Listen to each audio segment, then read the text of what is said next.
ప్రపంచ ఉపాధ్యాయ దినోత్సవం. ఈ ప్రపంచ ఉపాధ్యాయ దినోత్సవంలో మన జగత్ అందరికీ గురువైన శ్రీకృష్ణ భగవాన్ని స్మరించుకునే అవకాశం ఇక్కడ కల్పించినందుకు మనం హృదయపూర్వకంగా కృతజ్ఞతలు తెలుసుకోవాలని నేను పేర్కొంటున్నాను. రెండవది, మనకి అంతర్జాతీయ కృష్ణ చైతన్య సంస్థని స్థాపించిన పరమపూజ్య ఆచార్యుల వారికి మనం ఏం చేయాలి? ఈరోజు కృతజ్ఞతలు తెలియజేయాలి. వాళ్ళు 72 సంవత్సరాల వయసులో కార్గో పడవెక్కి అమెరికా దేశం వెళ్ళి అక్కడ అత్యంతంగా పాడైపోయిన ఒక తెగని మనకి జూలో ఒక తెగ పిప్పి అనే తెగని ప్రభుజీ పూర్తిగా మార్చివేసి కృష్ణ భక్తులుగా మారుస్తారు. అలాంటి గొప్ప గురువు కంటే, అంటే అలౌకిక జ్ఞానాన్ని ఇచ్చిన గురువు కంటే గొప్ప గురువులు ఉన్నారు కాబట్టి ఈ ప్రపంచ ఉపాధ్యాయ దినోత్సవంలో ఉన్న అలాంటి గురువు గారిని కూడా హృదయపూర్వకంగా నమస్కారాలు తెలియజేస్తున్నాము.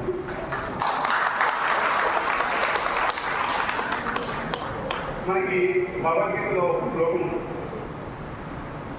అసంశయం మహాబాహు మనోదుర్విగ్రహం కరం అభ్యాసైన కౌంటేయ వైరాగ్యేన సకృతేయ.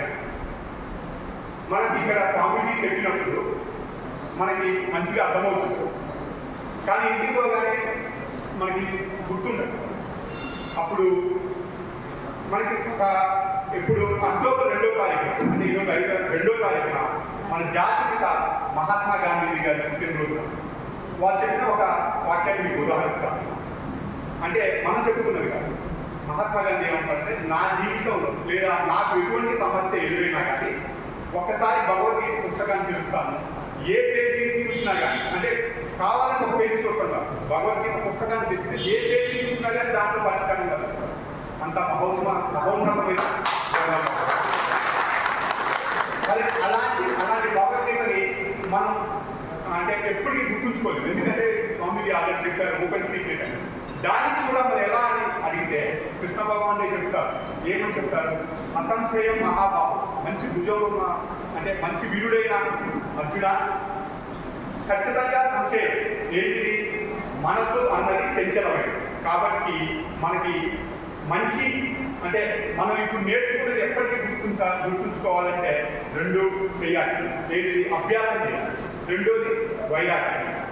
మనం ఈ వయసులో అభ్యాసం చేయాలనుకోవడం కరెక్ట్ కాదు కాబట్టి వైరాగ్యం వస్తే మనకు ఆటోమేటిక్గా భగవద్భక్తి మనకు లభిస్తుంది, భగవద్గీత మనకు లభిస్తుంది. ఆ వైరాగ్యాన్ని ఇచ్చే అవకాశం ఎక్కడ దొరుకుతుందంటే మీరు ఇందాక స్వామి చెప్పినట్టు ఈ ఒక్క గంట సేపు మనం ఇక్కడ మన మనసు లగ్నం చేసి ఉంచితే ఆ వైరాగ్యం వస్తుంది, మనకి మోక్షగతి ప్రాప్తిస్తుంది.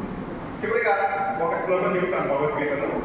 క్రోధ భవతి సమ్మోహ, సమ్మోహ స్మృతి విభ్రమం, స్మృతి భ్రంశ బుద్ధినాశం, బుద్ధినాశం నష్టం.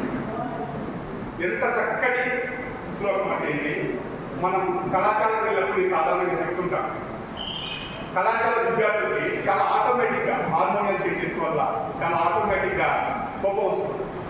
ఆ కోపానికి కారణం ఏమిటి అని అడిగినప్పుడు, ఆ కోపం వల్ల ఏం జరుగుతుందో వాళ్ళకి తెలియజేసినప్పుడు చాలా చాలా అంటే ఇది 5000 సంవత్సరాల క్రితం ఇది ఎలా చెప్పగలిగినట్టు మనకు ఆశ్చర్యం అనిపిస్తుంది. ఏంటి? క్రోధ భవతి సమ్మోహ, సమ్మోహ స్మృతి విభ్రమం. క్రోధం రాగానే ఏమైపోద్ది అంటే మనకు సమ్మోహం లేదు. సమ్మోహం జరగానే ఏమైపోద్ది? మన స్మృతి గుర్తు అన్నది పూర్తిగా పోతుంది. ఈ మన క్రోధం రాగానే ఏమవుతుంది? ఇప్పుడు చెప్పింది ఉంది కదా స్వామి చెప్పింది, అంతా మర్చిపోతుంది. మర్చిపోతే నాతో సహా ఎవరైనా క్రోధ భవతి సమ్మోహ, సమ్మోహ స్మృతి విభ్రమం, స్మృతి భ్రంశ బుద్ధినాశం. స్మృతి భ్రంశం అయిపోతే గుర్తున్నది తగ్గిపోతే ఏమైంది? బుద్ధినాశనం అయిపోతుంది. బుద్ధినాశనం అయిపోతే ఏమైంది? వనశ్యత అంటే పతనం అయిపోతుంది. అలా బుద్ధినాశనం కాకుండా, అంటే నేను చెప్తున్నా అంటే నేను అని కాదు, మనందరూ నాతో సహా ప్రతి ఒక్కరికి ఏం జరుగుతుంది అంటే ఈ లౌకిక ప్రపంచంలో మన ఉన్న లౌకిక వ్యాపారాల వల్ల బుద్ధినాశనం ఉంటుంది. అలా బుద్ధినాశనం అవ్వకుండా మనం పతనం చెందకుండా మనం శ్రీకృష్ణ పరమాత్మ చెప్పినట్టు